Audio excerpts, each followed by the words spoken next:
right. Good afternoon, good evening, good morning, whenever you're watching this. My name is Tony Salas, back here with Diesel Talk.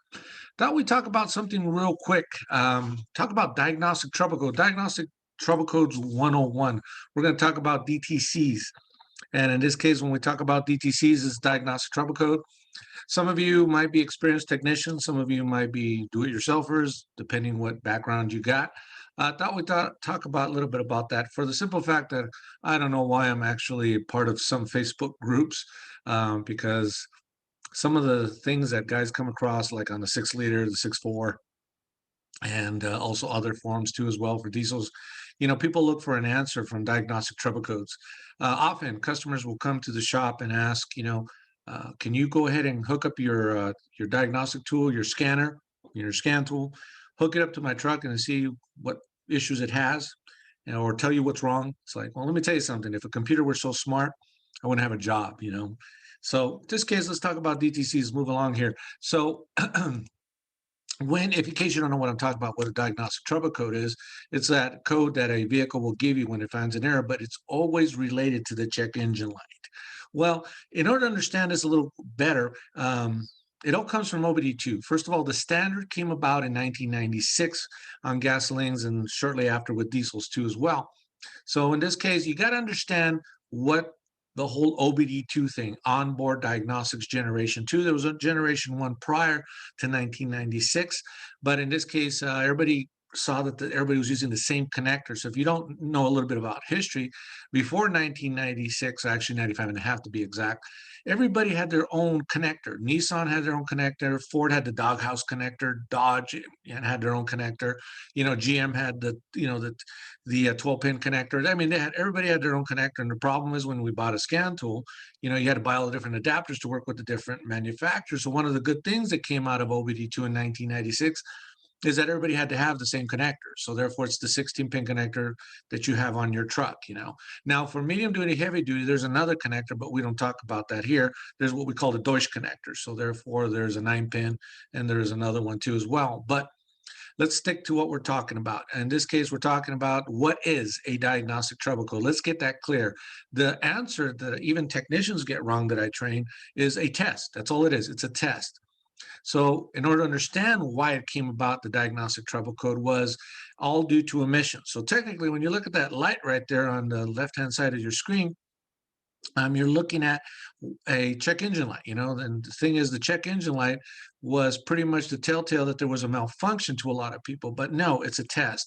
It all came about from the emission law, so therefore it was emission driven. And technically, if we really think about this, the check engine light is actually owned by the federal government because it was all brought about because of emissions. So OBD2 law stated, again, this is law stated, that if emissions exceed 1.5 times over the federal test procedure limits, the check engine or malfunction indicator lamp must illuminate. This is law.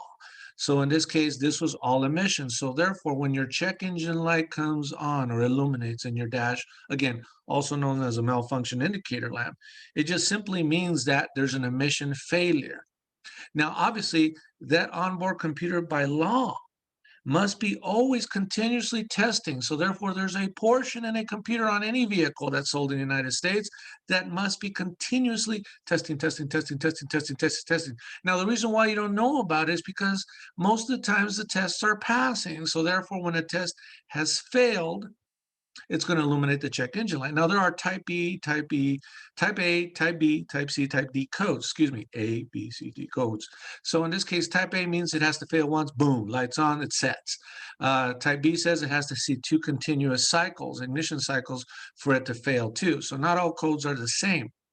So what I'm trying to say is that, when guys are looking, or women too, like when they see that there is a problem with the truck, they automatically scan it and say, hey, what diagnostic codes do I got? Well, if you got a check engine light, yeah, you do have diagnostic trouble code set, but is it always going to tell you the problem? No, because his objective, or the computer's objective, is to acknowledge that there is a failure that's what related? Emissions. It's emissions related.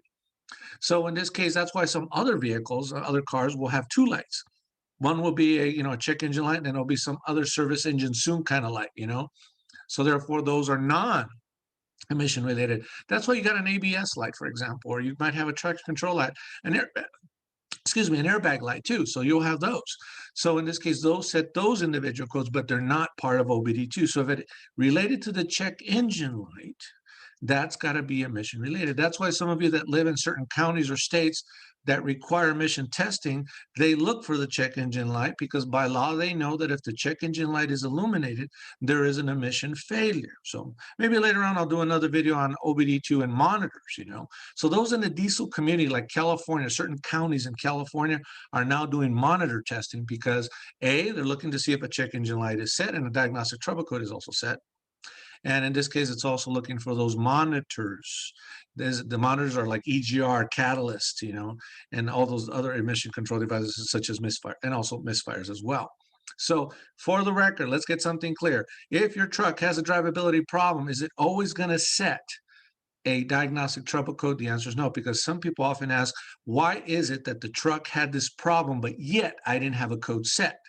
And in this case, because it probably didn't affect emissions. Now, put yourself as Mr. General Motors, Chevrolet, GMC, or Mr. Ford, or Mr. Ram, Dodge, FCA. You don't want that check engine light to come on easily because, it'll make you look bad. And there's also a lemon law, right?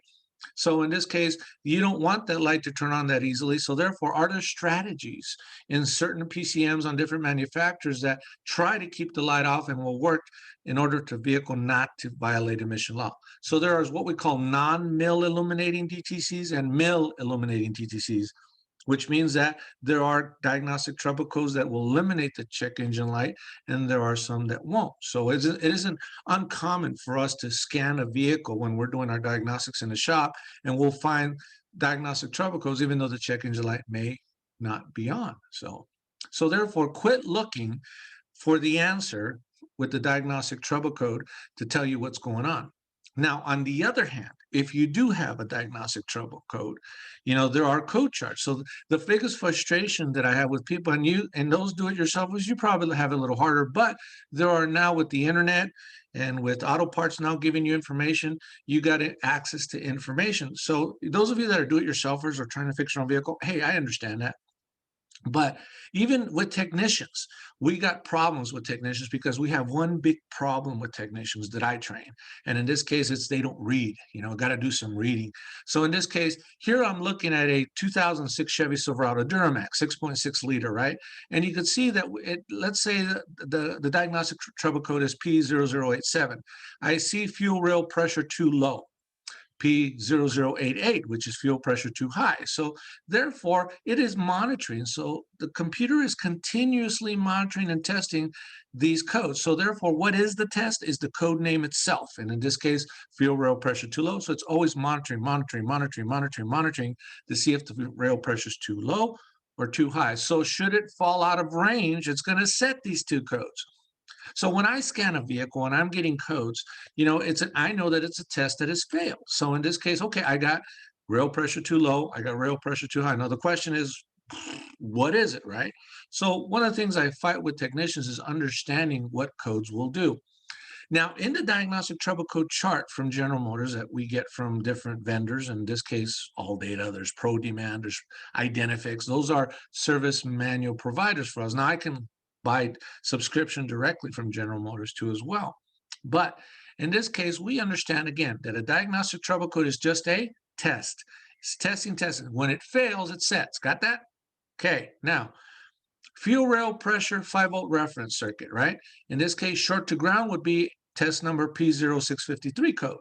High resistance in the circuit would set a P0087 or P0191. If the circuit was open, it would be a P0193, short to voltage, P0653. I guess what we can say is that in that fuel rail pressure sensor circuit, which relates to the fuel rail pressure, because that's the guy that measures it, it is actively monitored. So the computer is actively monitored to see if it's shorted to ground, it's got high resistance, it's got an open, or it's got a short to voltage. That's what it's describing. And you see the rest of the codes for those specific components there, such as your fuel rail pressure regulator, solenoid, or MPROP, as we call it in our trade. So I know that seems like mumbo jumbo, but what it means to you is that everything is tested. So therefore, every specific fault has a code. Not some of them are elaborate, some are not as elaborate, depending on the manufacturer. So when I train technicians, I say, hey, you got this code. What are you going to do? So in this case, we tell them you got to read up about the code. So in this case, if I don't know nothing about this code, I've never done, and trust me, there are gazillions of codes that a vehicle can set and from different manufacturers. So therefore, I got to read up about it. So in this case, every code from most manufacturers will give you a description or theory of operation. We'll show you two here. Here's one from General Motors. It says there, and yes, I don't like to read too much, but I'll just read this paragraph, is that the fuel injection pump supplies the high pressure fuel to the fuel injection rails and then on to the fuel injectors and through pressure pipes. The fuel rail pressure sensor is a 3-wire sensor mounted on the right fuel injection rail. The fuel rail pressure sensor uses a 5-volt reference circuit, a signal circuit, and a low reference circuit to monitor that fuel rail pressure. This information is sent to the engine control module to assist in fueling of the engine. Gee, I just learned something. So in less than a minute, literally a minute, I learned that where's the sensor at? It uses what voltage, right? And what are those signals telling me? And what is the purpose of the fuel injection pump? Then it says conditions for running the code. In my professional opinion, it means conditions for running the test. Because again, what is a diagnostic trouble code? It's a test. So in order for him to run the test, the engine must be running. And codes P0090, P0192, and P0193 are not to be set. While if it's a P0088, again, P0087, P0192, and 193 are not set, and the engine is running. So therefore, what they're trying to say is if P0087 or P0192 or P0193 tests are set, it will not be able to set this code. So, or run it, run the test. So this is what's really nice, because my biggest frustration as a technician is, what did the computer see that caused this test to fail? So in this case, here it tells you P0087 says the actual fuel rail pressure is more than 2,176 psi below the desired fuel rail pressure. The actual fuel rail pressure is less than 3,263 psi. So in this case, it's either or. And again, the actual fuel rail pressure is more than 2,176 below the desired, and or that the actual fuel rail pressure is less than 3,263 psi. You know what? I'll tell you right now, when I see this, I get a little frustrated because a computer on a common rail on these Duramax has what we call desired rail pressure and actual rail pressure. So if desired is 6,000, you better get 6,000. That should be actual. If the desired is 21.5, it should have 21,500 psi, So, but anyways, it tells you what the specs are. Let's keep moving on because it's got to be short and sweet. Then it tells you in the diagnostic trouble code, the control module illuminates the malfunction indicator lamp with the diagnostic runs or fails. This tells me it's a type A code because it's immediately that it fails. It sets, boom, it's a type A code. So in this case, a type A code, like I told you earlier, must fail just once. Type B, twice. But in this case, the control module controls the operating conditions at the time of the diagnostic fails and stores this information, what we call freeze frame failure records, and the ECM will limit fuel injection. So it tells you what it's going to do. Conditions for clearing the code. Yes, the control module can turn off the malfunction indicator lamp or the check engine light after 3 consecutive ignition cycles that the test or diagnostic runs and does not fail. So therefore, a current code last test fail clears the diagnostic runs and passes, and a history code will clear only after 40 warm-up cycles. So there you go. And the third thing is you clear it out with the scan tool, right? So then there are aids there, and it tells you what you got to be looking for, and those aids will help you. And I'm not going to read them. You can stop the video and read them if you so choose. But in this case, it actually will give you aids to help you repair the problem. So when I look into the testing section of this code, I continue, right? Now, mind you, I've spent what, 3 minutes, 5 minutes, not even 5 minutes right now, 3 minutes right now to read about the code. And that's my biggest struggle with technicians, that they want the immediate answer, Sometimes you got to read a little, and it means maybe investing 10, 15 minutes of your reading time to understand what you're dealing with, So in this case, it says, with engine running, observe the actual rail pressure parameter with a scan tool. A normal reading will be approximately 5,802 psi with the engine cold and 4,351 at operating temperature. Yeah, it could vary, but the problem is we all come from different parts, cold, warm, humid, not humid, dry. The commanded rail or desired rail pressure will change. So what you should be doing too is looking at the desired and actual rail pressure, see if they're right next to each other on these type of situations, any common rail actually. So therefore, then it goes over the circuit testing, and then you start your whole testing, starting off with step one, step two, attempt to start the engine, ensure, and you follow it step by step, and that's what we tell technicians to do. I mean, everybody thinks that, the manufacturers are so stupid that, yeah, there's some bad codes that are hard to diagnose, but that's where a guy has to know what he's doing. That's where a good troubleshooting technician will know what he's doing. In other words, has had proper training on knowing how these system works. But so anyways, what we're just trying to show is that the diagnostic trouble code, right, is going over this whole common rail. It's a actually 2006 is an LLY. Sometimes LBZ came out that year too. But anyways, in this case, it's telling you to first check the low pressure side if there's a problem, and then check the high pressure side on the common rail, right? And then check your returns. Eventually, that's what it's going to do to find out why we're not building pressure. And just to take it just a step further, always remember, if we got low rail pressure, it's because either the pump is bad, it's not getting adequate fuel from the tank. So there's the low pressure side. And then we got our high pressure side. We can have a leak. Yes, injectors can have a return. So therefore we can have a leak, or we can have a pressure relief valve that could be leaking back to the return. In other words, know the common rail system. That's why, in the service manual, there is a description and operation section where you can read up on how the system works, So there you go. Now, the extra thing that we have in our scan tools, and this is a good quality, either OE scan tool, here I'm looking at Tech 2, but a good quality scan tool will tell you the status of a code, because sometimes trucks will have multiple diagnostic trouble codes failures that have failed, one related to the other maybe, or they could just be separate issues, because Lord knows it isn't very often that we get a truck with just one problem. It'll have multiple problems because we've been neglecting, or you've been driving that truck with the check engine light on. So in this case, I can find out the status of the code. In other words, if I see a code with the scan tool, I can see, and in this case, I'm looking at the P0093, fuel system large leak. Last test, it passed. This ignition, right now, as I'm hooked up with the scan tool, it's passing. But in its history, it has failed, as you can see there. In other words, I can find out, even though I'm hooked up right now doing my diagnostics with my scan tool, I can, in other words, the computer is testing, even though I'm on it. As long as that key is on running, or key on engine off, it's running certain tests. It's always continuously testing, because again, the government said that if emissions exceed 1.5 times over the federal test procedure limits, by law, the check engine light must be on, or the mill function indicator lamp. So when we look at a Ford does things a little bit different on their product. We just looked at a GM, but Ford has what we call key on engine off, key on engine running test that it can do. In other words, you can tell, the scan tool can tell the onboard computer on a Ford product like a 6.0, 6.4, 6.7 power stroke. It can tell you, hey, I want you to actively test everything right now with the key on engine off, such as relays, AC controls, and so on, and voltage circuits. And that's a pretty cool thing that Ford does only.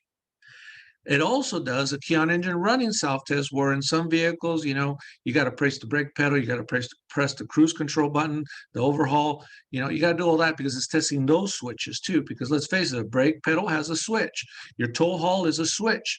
Your cruise buttons are switches. So he's making sure that those switches are working when you do a key on engine running test, along with other board test that it does too. It'll cycle the turbo, it'll test the map sensor, and so on, which is pretty cool. That's why in Ford Diagnostics, we tell guys, don't just pull codes out. You want to go ahead and run an on-demand test. So I guess what I'm getting at is, I don't want to get too involved, is, OD stands for an on-demand code. That's a diagnostic trouble code, or test that has failed when you told, through the scan tool, you told the onboard computer on a Ford to run a self-test with key on engine off, or key on engine running, like I'm showing right here.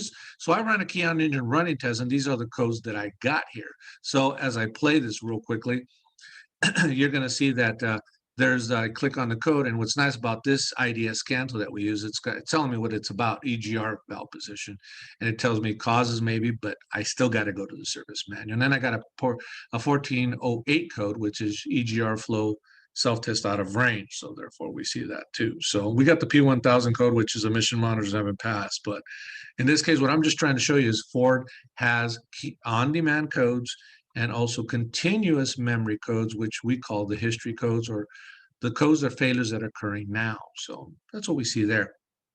So very good on a Ford product. But on a Dodge Ram, here you can see their version of actual setting code. So what I'm looking on a Dodge Ram for an example purpose, I'm looking at a diagnostic trouble code here, P020E, fuel injector 5 performance. So again, pushing what I push on technicians. And if you're a technician, you ought to know this. You want to know the theory of operation. Again, what's this code about, you know? And as I deal with the 2018, 2019, now 2021's out, we're going to get those trucks coming in. How do I know about these new codes that I've never seen before? Again, the diagnostic trouble code will show it to you, and you got to take that 1 minute, 2 minutes of time. So here I'm looking at the PCM performs the task of energizing time correction calculation to determine effective ET at which an expected fuel quantity is actually injected. In other words, estimated time. So the correction values for the estimated time are monitoring during fuel cutoff. For every rail pressure calibration point, the fuel quantity is used for energizing time calibration and is corrected by the injector quantity adjustment. And you would read on about it. I'm not doing a field class, but what I'm trying to show you, it's giving you a little lesson, if you will, in the diagnostic chart, which many technicians do not take the time to read. Yes, I do get technicians that call me and say, hey, Tony, I got this diagnostic trouble code set on this truck, you know, and there's silence on the phone. And in this case, it's because they don't read up about it. They're looking for the quick fix. And I know time is money, but sometimes we ain't going to learn if we don't read up about it. So quickly there. But then it gives you the theory of operation because, you know, that hasn't changed. And in this case, what I'm trying to show you here is it tells you when monitored, the set condition, and so on. Same thing or similar to that of what I just showed you on a General Motors. So when you look at a Dodge Ram here, I'm scanning a 2014 model right here. And in this case, when I click on engine, you can see right now that I actually have, the way they display their codes is that there could be a stored code. And stored means that it's stored, it actually did fail, but then it passed. Because remember, a code is a test, right? So in this case, it passed. So therefore, I have a bunch of stored codes. So that tells me that either it got fixed or something, but something happened here. So in this case, it is not active. So in this case, if the code was active and failing right now, or failing, since it's first failure anyways, continues to fail, because even though any computer that's monitoring, if a test has failed, it's still going to test it again and test it again and test it again. So if it fails, it's just going to keep setting the code. While if it passes, depending what kind of code it is, after 3 times usually, on the 4th time, it'll move it to stored. So in this case, I'm looking for active codes, but I'm not going to ignore these. I'm going to make sure that like the engine coolant level is okay. I'm going to check the engine coolant, and I'm going to look at the other codes, see if, you know, turbocharger, are we boosting? Are we getting power? You know, so I'm going to check all that stuff. But regardless, though, I'm looking for the active codes here. So in essence, that's all we're basically looking for. So what you want to make sure and understand is, are you always going to have a diagnostic trouble code for every failure you have? Because everybody's looking for the computer for answers, you know, and that's a big flaw with diagnosis is that, you know, even when I teach strategy-based diagnostics, what are you going to first do? And when you diagnose a vehicle, and the joke I often make is like, you know, hey, open the hood and look underneath the hood, because a lot of technicians get that scam tool stupid, or people think that, well, the computer knows what's going on, you know. No, it doesn't. It's what it was designed, programmed to do. And this was mostly emissions. Sure, it's designed to operate the system, but for engine problems, transmission problems, not all the time are you going to have a check engine light. And if you do, it's all emission related failure. So again, the law said that if emissions exceed 1.5 times over the federal test, I know, but you understand that it's emission related failure, not necessarily malfunction. So therefore, when I quiz people and I ask them, hey, what's a diagnostic trouble code? The number one answer that I get is malfunction that the computer has found. No, it is an emission related malfunction that's exceeding emissions, you know? And that's kind of a stupid way of looking at it, I know, but that's the way it was designed. Okay, that's why it's OBD2. Now, if I scan other computers like, ABS and traction control and body control, yeah, I'm going to get codes, but those are not related to the emissions aspect of it. So there you go. So in a nutshell, diagnostic trouble codes is just a test. Is it always going to tell you? No. So that's why, does the computer always know the answer depending on the model, year, and make that we're talking? No, it doesn't. That's why you want to do basics. Open the hood, check the air filter. Yes, we have had vehicles towed with air filters clogged to the core. We check fuel, the quality of the fuel filters. Have they been changed? Is there any intake leaks? Is the EGR hanging up? We're taking the basics first, and then we'll carry on with our further diagnosis, which are outlined in the actual service manual of those codes that I just showed you. So yeah, we need to have information regarding that, but we also need to keep in mind that there are some basics you got to check. Like, and last but not least, I'll leave it at this. Like, how many texts that I've had and people diagnose trucks? I can, through the trained ear, you can hear, hey, this thing's not running on all 4, 6, or 8, whatever, 5 cylinders. It's not running on all of them. So in this case, if it's a Cummins 6.7, is it running all 6? It's a, Duramax V8 or PowerStroke 678, are they running on all 8? That's why we do the injector or power balance test. So for now, hope you learned. What is a diagnostic trouble code? It's just a test. And if it's set the engine light on and it's emission related, it will turn on that check engine light. So hopefully you learned something. Thanks for watching.